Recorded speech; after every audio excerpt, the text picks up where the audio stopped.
There are moments that feel like weather, pressure that builds slowly until the room seems smaller and the air tastes metallic. For me, it started with a line in my inbox, the quiet kind of subject heading you learn to ignore because the small alarms of adult life are relentless. I clicked because I had to. Rent was due in a week. My savings looked like a bad joke on a bank app, and I had already skipped groceries more than once. The dorm smelled of instant noodles and laundry, and the laptop fan whirred in the background like a tiny, indifferent metronome. "We regret to inform you." Those words arrived in a tone so polite it felt like violence. My scholarship, the thin scaffolding I had believed would hold my life through another semester, had been revoked.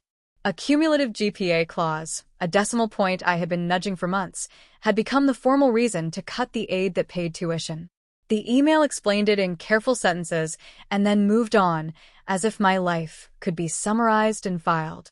$5,000 due in 4 weeks.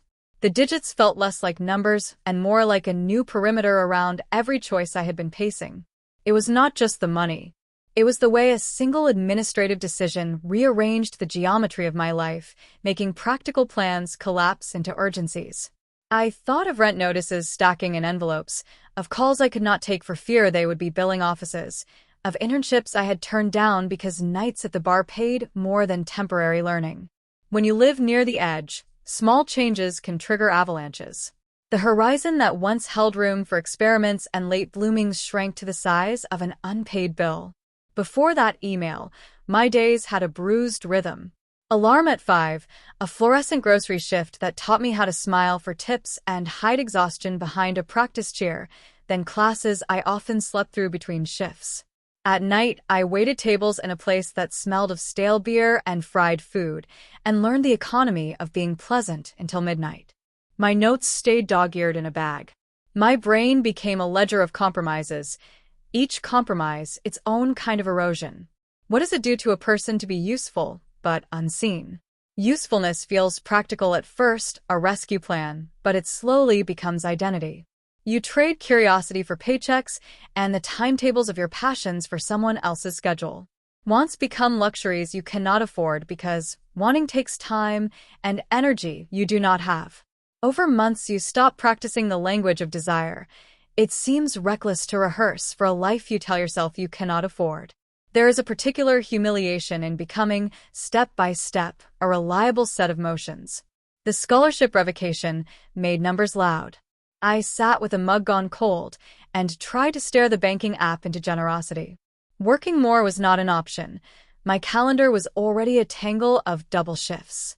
Asking for help felt like betrayal because my family had limits of their own.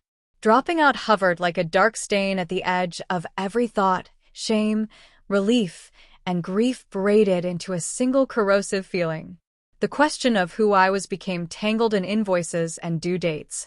Desperation changes the shape of decisions. It compresses complex questions into stark binaries: work until you fracture, or find any other way to stop the immediate bleeding. Long-term thinking becomes unaffordable. You become practiced at solving the next week rather than planning a year. Exhaustion is an economic fact, and resistance comes at a price your body refuses to pay. The world teaches you a terrible arithmetic: survive now, negotiate later. Loneliness walks beside that economy. Invitations become waits, not openings. People who might have been networks drift because your bandwidth is spent. Conversation shrinks to small talk that highlights difference, the curated successes of others compared to the messy arithmetic of your life. There is a quiet grief in chronic absence. Opportunities evaporate, and you watch the person you might have been dissolve into a series of prudent refusals. Your body keeps score. A constant ache behind the eyes from fluorescent lights, hands that tremble from exhaustion, the way your voice settles into pitch patterns that earn tips and deflect questions. These adaptations are practical at first, useful camouflage. Over time, they ossify into identity signals you forget you are sending. Survival strategies harden into habits that shape how you move and how you speak. Even inside that compression, imagination refuses to go dark. In small, private moments, you allow reckless possibilities to flicker. What if something else appeared? A job that paid differently, a person who offered help, a strange opportunity that seemed to promise a way out. These thoughts are dangerous because they are hopeful. You keep them small like contraband. Yet they keep you awake in a way exhaustion never could, and they make you notice the small cracks where something new might slip through. The night before I stopped pretending options were infinite, I sat on the kitchen floor with the scholarship email glowing on my laptop. The room felt like a set, convincingly complete until you noticed the painted backdrop. I tried to imagine a future that did not include constant anxiety, or at least a plan to pay for the next term. How many more weeks could I compress into spare hours before there was nothing left but the echo of missed classes and the fact of my own depletion? I did the things people in my position do. I texted for extra shifts. I sold the headphones that used to feel like a piece of the person I wanted to be. I declined invitations until my social calendar was a desert of polite apologies. I remade spreadsheets on old templates and recalculated budgets like a ritual to ward off the panic. These motions feel like competence, and for a while they hold. But beneath them a quiet current moved, an aperture forming at the edge of ordinary life where something odd, dangerous, or miraculous might appear. I remember the exact shape of that silence, a kind of pressure that sharpened thought. I felt a strange clarity beneath the panic, as if the mind were trimming all its hedges back to essentials. The idea of doing something reckless and impossible began not as a plan, but as a question. What do you value so much that you'd risk a strange bargain to secure it? In the dark, the answer was clear. Not money itself, but the room to breathe, the freedom to be more than someone who survives. It felt like an invitation and a threat at once. I started to notice the edges of ordinary life, the flyers taped to poles, a half-torn poster in the student union, a folded business card stuck into a crack. The options I had always rehearsed seemed thin compared to the strange possibility unfolding at the margins. Fear and hunger braided into something like curiosity, and I realized that when the world offers you a door in the wall, you either duck or you step through. I was not yet ready to decide honestly.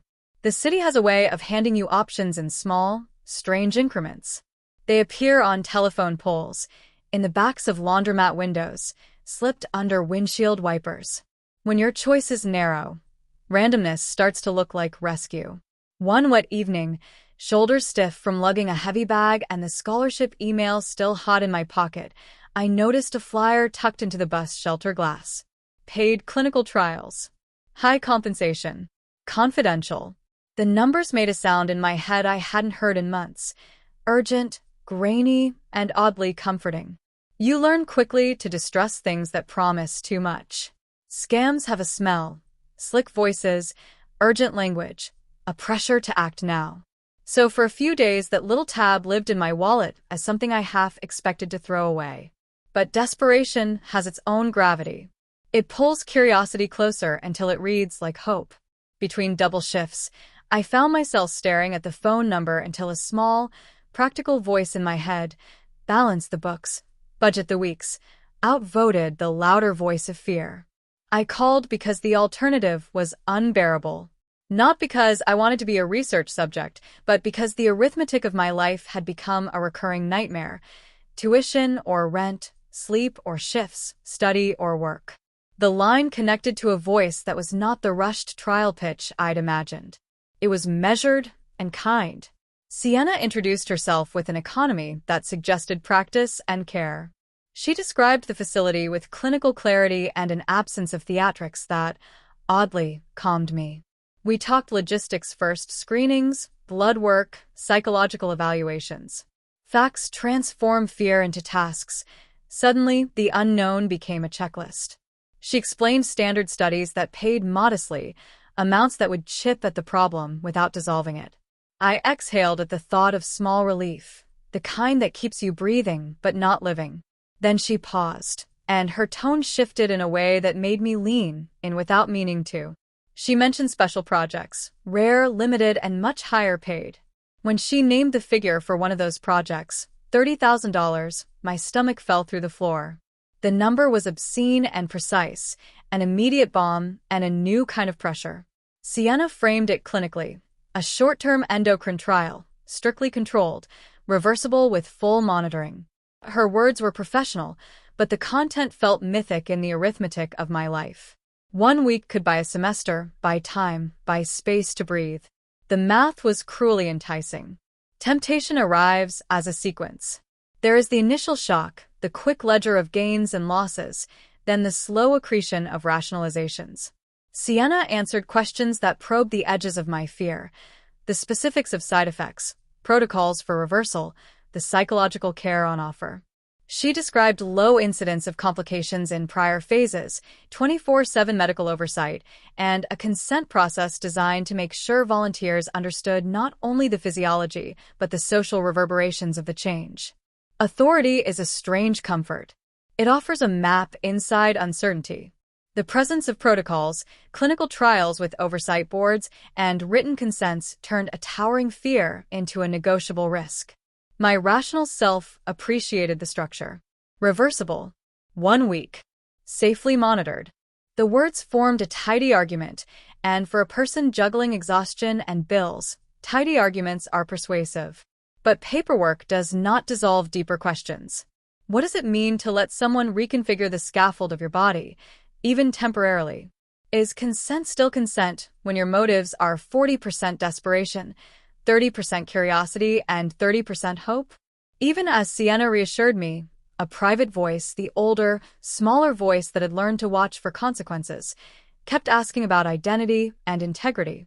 What if something in me preferred the experiment for reasons that money could not buy? Sienna anticipated those anxieties with stories that were careful, anonymized case studies. She spoke of volunteers who had experienced clarity, of others who had used the 1 week period to explore feelings and return with a new perspective. She did not moralize. Instead, she described protocols for reintegration, for counseling, for follow-up. Hearing the stories turned fear into something less monstrous. Human beings had been through this and kept living. Her calm confidence created a permission space where I could imagine the unknown without imploding. Yet there is a difference between imagining and doing. I ran through scenarios in my head like a gambler testing odds. What if unexpected complications appeared? What if my family found out? What if I liked it more than I expected? I made lists, worst case and best case, pragmatic and fantastical. Against each risk, I placed the looming weights of eviction notices, unpaid tuition, lost opportunities. The ledger rarely balanced in favor of caution. Decision-making under pressure becomes strangely creative. You allow for contingencies you once rejected. You imagine dishonest but pragmatic cover stories, small lies that feel like survival. If chosen, you might call it a temporary placement, a friend's sister visiting, a quick arts residency. The mind is skilled at smuggling the truth in plain sight when it must. I rehearsed explanations like scripts until they fit the cadence of my nerves. The clinic's building was less theatrical than my fear had foretold. Clean glass, a reception desk, comfortable chairs, there was a kind of banal dignity to the place. Sienna met me in person, and the human presence mattered. On the phone, she could be a voice. In person, she was a measured smile, a steady gaze. She explained the ethics oversight, the emergency protocols, the compensation disbursement plan. She did not flatter. She stated facts and watched my face for comprehension, not for persuasion. Before we parted, she said something that felt like a test. We select volunteers who understand the social implications as well as the medical ones. The sentence landed with the weight of consideration. It meant they wanted people who could navigate the world afterward, who could hold a story that might collide with their pasts. It implied selectivity, not hunger for bodies. It made me feel perversely seen. If they trusted me enough to be a candidate, did that mean I had agency even in desperation? On the bus home, the tab in my pocket moved in time with the vehicle's rattle. City lights smeared across the glass like an impressionist painting. The choice felt both smaller and more enormous than it had at the clinic, a definite, time-limited leap toward solvency or a continuance of slow collapse. I thought of the people I'd been, and the person I could be if the experiment worked and the reversal went according to plan. I thought, too, of the slippery place where desire and survival meet, and the ways we trade pieces of ourselves for room to breathe. Fear and tempted curiosity braided together into insomnia. I found myself awake in the hours where decisions feel the loudest, running through potentialities until morning made them feel mundane again.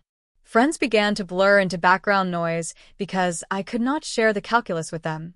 It felt too intimate, too shameful. The pull of the unknown swelled into a quiet pressure I could not ignore. It was not bravery that pushed me, it was a careful arithmetic that had been practiced until it felt like strategy.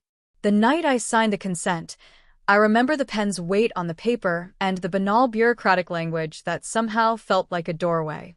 There were sections about side effects and aftercare, clauses about identity transition, and legal paperwork should permanence be desired. The clinic staff were thorough, and the consent felt less like coercion and more like an agreement between professional adults about risks and mitigations. Still, once the ink dried, there was a small moment, impossible to quantify, when the future narrowed from an anxiety to a decision. I left with an appointment date tucked into my wallet and a strange calm that felt almost like acceptance. The rest of the night, I packed small private things into a borrowed duffel, an old t-shirt, a notebook, a pen, and rehearsed the face I might wear when I returned. It was practical work, which steadied me. When I slept, it was at the fragile edge between dread and possibility, a sleep where the future felt negotiable again, truly. The injection was small, a clean puncture point on the inner forearm that felt like nothing until everything began to feel like something else. There is a ridiculous moment in most transformations where the ordinary registers and then slips away, where you've anticipated pain or fireworks, and instead the world rearranges itself in degrees.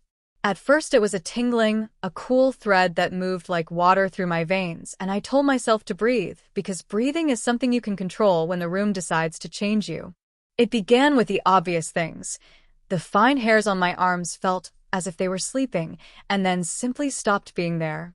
Not falling, not pulled out, more like a gentle retraction into the skin, as though the body was folding its catalog of surfaces into a sleeker edition. My palm went over my forearm, because that is what you do when small miracles happen. You touch them to be sure they are real. The skin felt different under my fingers, smoother, almost lacquered, and for a brief second I laughed at the sensation, a surprised sound that felt foreign in my new chest.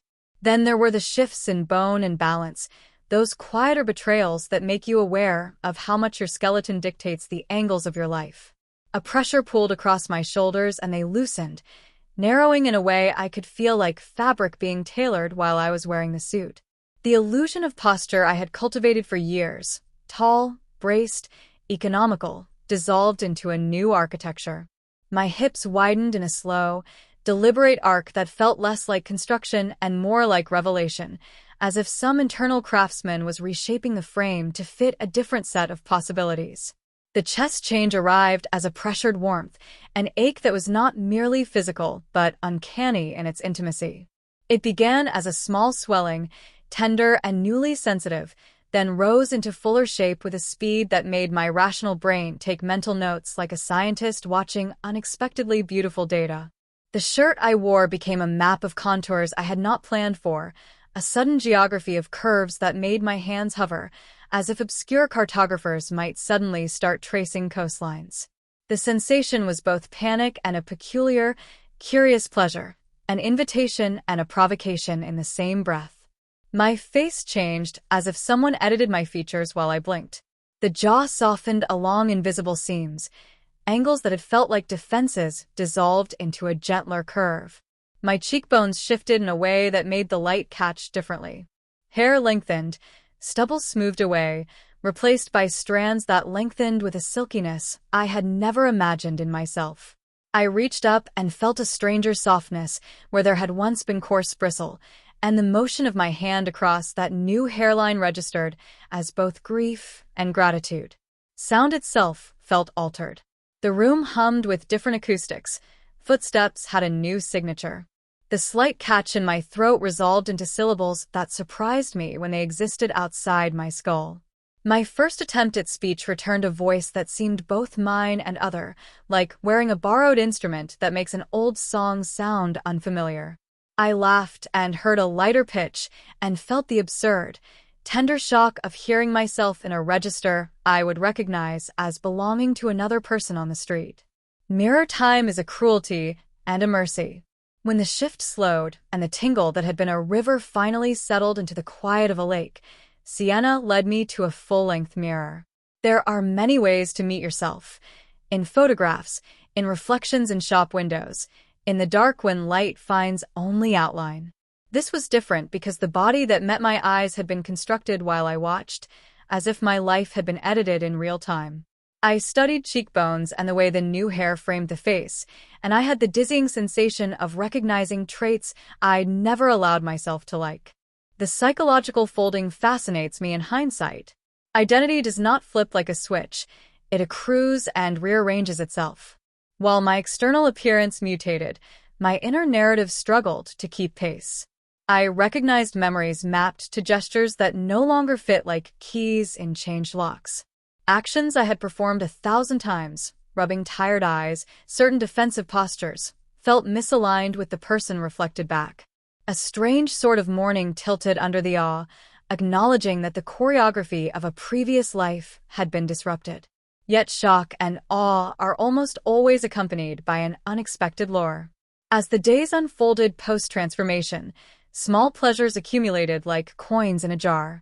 The silk of a shirt against newly smooth skin, the way a simple tilt of chin seemed to invite different engagement from passers-by, the pleasurable attention that was not one note, but layered with nuance.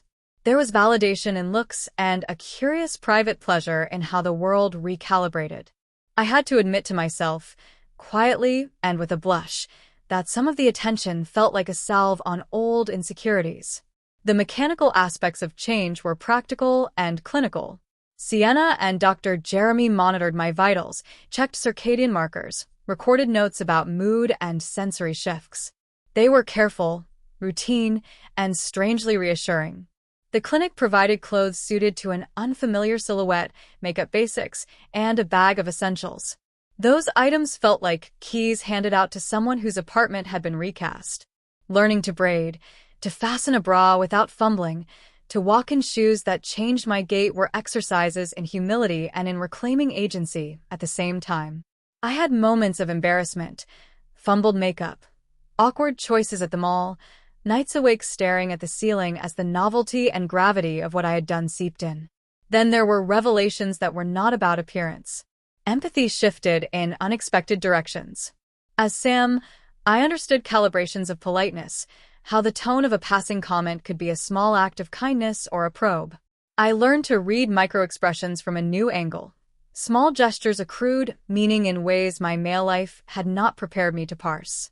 The transformation also exposed social economies, how favor is extended, withheld, or misdirected based on perceived identity. I noticed changes in service, in the careful manners of strangers, and in the unevenness of protection and vulnerability woven into everyday interactions. Suddenly, simple acts like eye contact and walking through a parking lot acquired layers of calculation. The calculus of unseen threats became a practical curriculum. I learned to modulate my speech and body language to navigate daily micro-risks I'd previously been oblivious to. Emotionally, the process was quieter than I expected and deeper than I allowed myself to imagine. There were moments of giddy delight, the private pleasure of a new outfit fitting right, a smile from a barista that landed differently, but there were also nights of hollow questioning. Was this choice a self-rescue or an escape? Was it an honest answer to a long-standing question about who I might be, or a shelter constructed out of necessity? The line blurred until it lost a firm edge. In private, alone with the mirror and the quiet, those questions sat like small stones I could not choose to ignore. Confrontation with the past came in small ways. I watched a video of myself from a month earlier and felt a foreignness that was not only physical. The gestures, the cadence, the jokes had been different, and nostalgia for the old ease surfaced in sudden, bittersweet waves. Grief is a thief in soft shoes. It arrives after triumph, claiming small corners. But those pangs were counterbalanced by a sense of finally belonging somewhere my old life had not quite fit. There was a still, private joy that arrived in unexpected hours, unannounced and sincere. The week unfolded with a cadence that had both chaos and tenderness. I learned to tie hair so it landed right on the shoulders, to adjust clothes so they seemed made, to speak in a way that felt expressive but authentic. Small rituals, cosmetics, posture practice, smiling practice, accumulated into competence. Each morning I looked in the mirror, and the person who looked back felt more like a possibility than a novelty. The stranger in the glass and I began to make tentative agreements about how to move through the world together. At the end of the transformation phase, when the clinic prepared the reversal protocol, there was a pause that felt heavier than any injection. The science made promises of return. The paperwork ensured the weight of reversal. But the emotional ledger had changed. I had learned to like certain reflections of myself. I had tasted a different social currency and felt its warmth.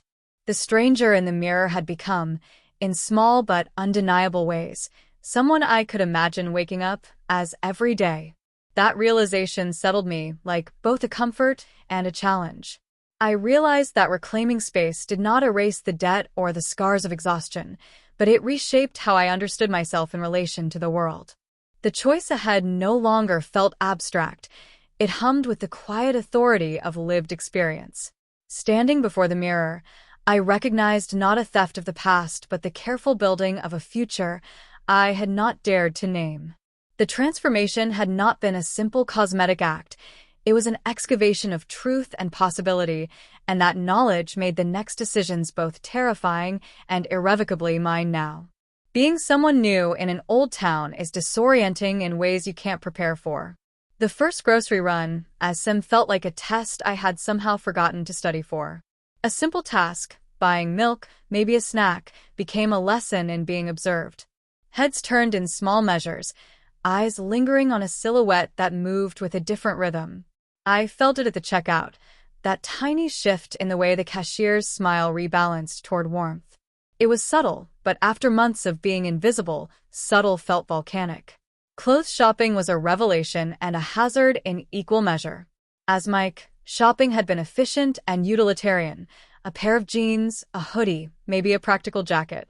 As Sam, fabric and cut seemed impossible to separate from identity.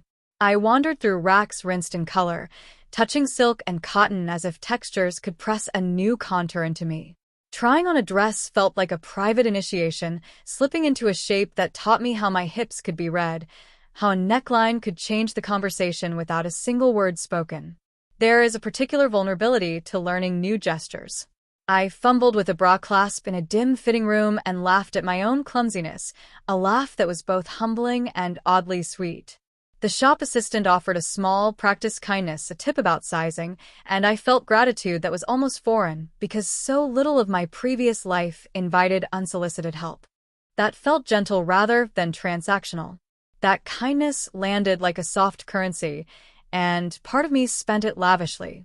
Attention arrived in forms I had only theorized about. A barista lingered on my name, pronouncing it with a softness that felt bespoke. A guy at the coffee shop offered a compliment that wasn't about some achievement or the usefulness I usually hawked. It was about the way my hair caught the light. Compliments are tricky, at once flattering and disorienting because they underline difference.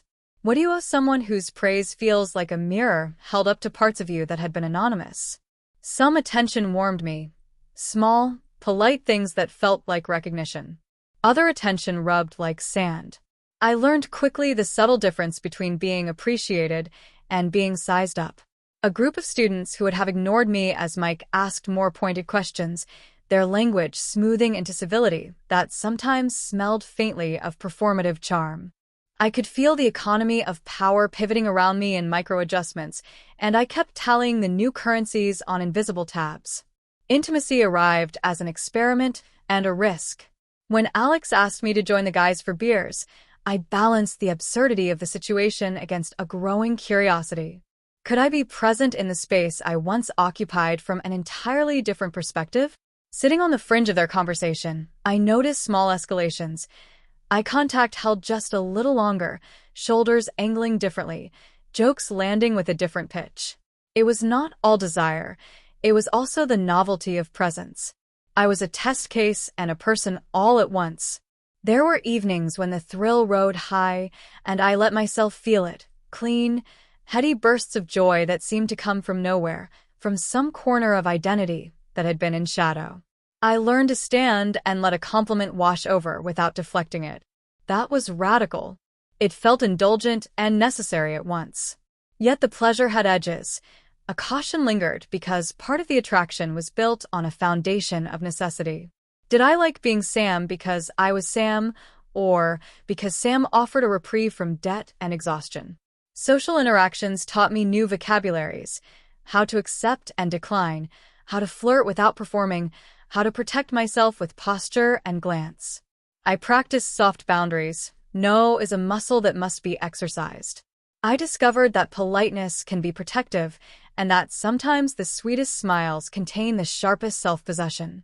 Learning to navigate these currents felt like learning a language in which the grammar was mostly unspoken. There was also a steady stream of small humiliations. I misread cues and laughed at jokes that landed differently. I stumbled through pronoun etiquette, feeling clumsy and apologetic. I was reminded that competence in a gendered social world isn't innate. It's learned, honed by experience and by watching. Those stumbles were humbling but useful. They showed me the contours of a different social software and where I still gap-coded for my old life. Friendships acquired a fragile new architecture. Some people unfurled kindness naturally. Others folded awkwardness into the spaces between us. Conversations that had once been comfortable became tests of whether I was a stranger or not. I had to decide who to confide in and how much of Sam to reveal. The calculus was new. Sometimes I lied by omission, an evasive answer, a deflected memory, because the full truth felt like a burden I was not yet ready to place on others. That restraint taught me patience. I learned to wait for openings, to allow trust to grow in increments. A single real conversation with someone who noticed the person beneath the surface felt like a harvest, a sudden, unexpected yield. Those moments were rare and luminous, the kind that reframed ordinary days into a narrative with meaning. When someone saw me and listened, it rewired my assumptions about how I might exist in the world.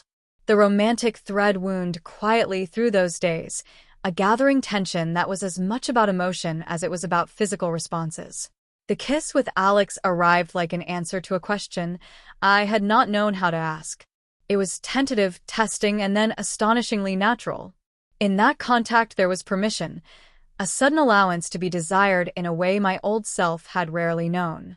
The feeling was both combustible and liberating, a proof that desire could be reciprocal and tender in a different register. With tenderness came guilt. The person I liked was my friend in another life, and our shared history complicated everything.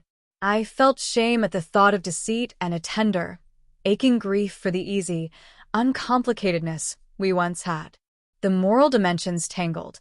Was I betraying him, myself, or a previous narrative of identity? These questions did not resolve quickly. Instead, they recurred like motifs, returning to the forefront whenever quiet settled. Being seen differently also reset my internal compass. I noticed small shifts in how I felt about my own body, a softening around old judgments, an appreciation for curves and movement I had not cared to notice previously. The mirror ceased to be a battleground and became, in quiet moments, a place of practice and discovery. I experimented with hairstyles and makeup with the reverent curiosity of someone learning an instrument. Each small success rewired a neural pathway, teaching me new ways to feel satisfaction that had nothing to do with rescue. But empowerment is not an absence of fear. There were times I walked through spaces calculating escape routes, places where a smile had to be measured, where jokes could be traps. Awareness of vulnerability became part of self-care. I learned to choose environments that offered ease, to cultivate companions who understood boundaries, and to exit scenarios that felt like tests rather than invitations. Power, I discovered, was often the quiet act of choosing one's exits. Money, which had been the crude calculus for entering this experiment, began to recede as a singular focus. It still mattered, tuition paid, rent caught up, but it no longer felt like the only currency that defined me. The internal ledger adjusted, self-worth found new line items, competence in a new wardrobe, small victories in social navigation, and the quiet returns of restful sleep. The experiment's initial arithmetic, The quid pro quo of money for a week had expanded into a more complicated accounting of identity and desire. There were practical lessons, too. I learned to manage new routines, skincare, hair care, clothes maintenance, practicalities that felt like rituals. These small rituals were not about vanity. They were stability anchors, predictable tasks in a life that had been spinning. They became ways to practice gentleness with myself, gestures that signaled care and continuity across a turbulent interior landscape. In the end, the exploration of Sam was less about performance and more about permission. It gave me a space to try on traits I hadn't allowed: softness, receptivity, and a willingness to be visible. Those traits didn't erase the past or absolve difficult choices, but they expanded what I thought I could be. The world responded to those experiments with both kindness and complication, and that reciprocity reshaped what home might mean. And yet, every day held a new small negotiation. I learned to answer questions without shrinking, to offer my story in degrees rather than all at once, and to value the tiny victories that accumulate into steadiness: a night out that didn't end in anxiety, a conversation that landed without explanation, a day when I did not rehearse exits.